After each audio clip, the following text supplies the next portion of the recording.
The school environment can be a difficult environment to deal with for many of these students, both academically and emotionally.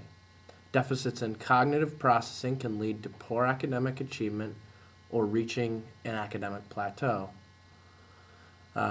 Ineffective study skills and cognitive strategies needed for problem solving and self-regulated learning may be hindered in these students.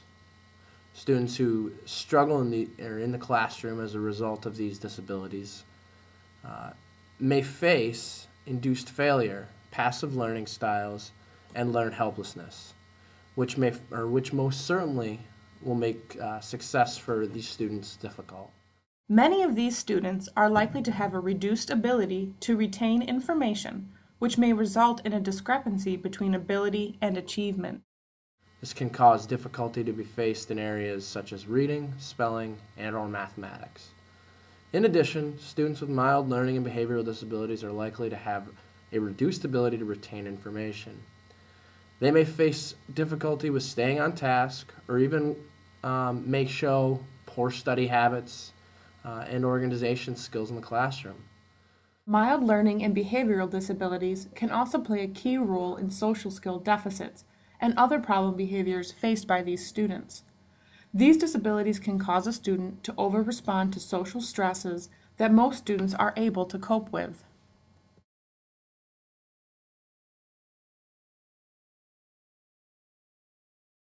Self-determination is affected by 4 attributes that are particularly difficult to achieve by learners with disabilities.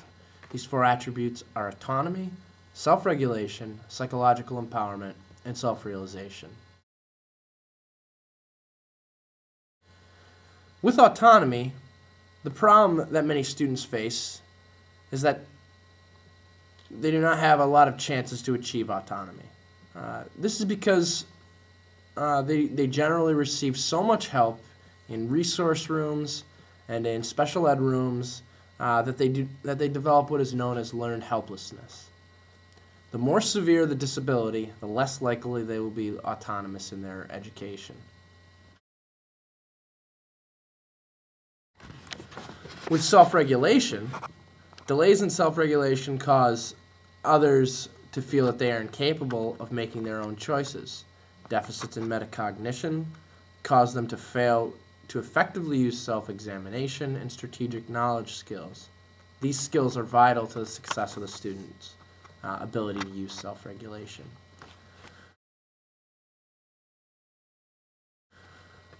Psychological empowerment is derived from a student's perceived sense of control in his or her own life.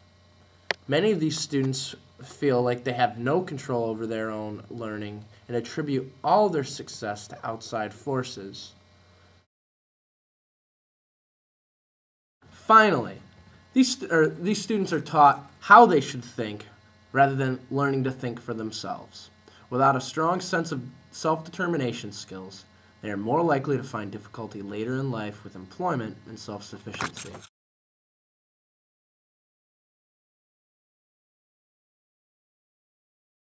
Despite the fact that various learning styles and multiple intelligences show that the students learn differently, teachers struggle to engage these diverse styles of learning in the classroom.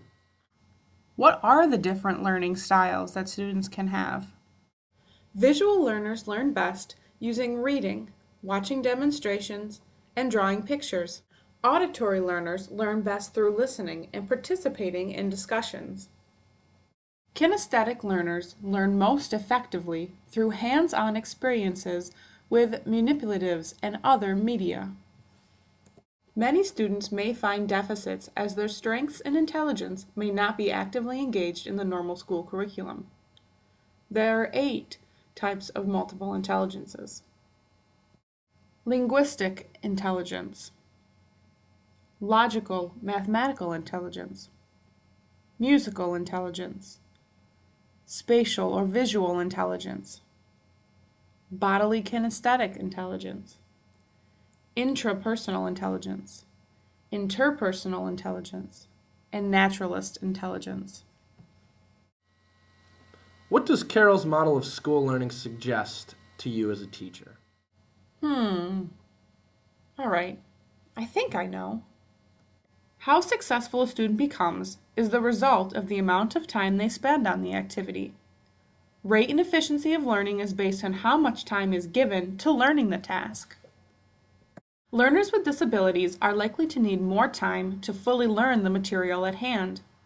Therefore, a teacher must discover how much time is actually needed for these students to fully reach mastery and proficiency levels. The equation that is best associated with Carroll's model is the degree of learning is equal to the time actually spent over the time needed in education. We hope you learned something about the different learning styles and how they affect students in the classroom. I really hate to tell you this, but this is the end of our video. Thanks for watching.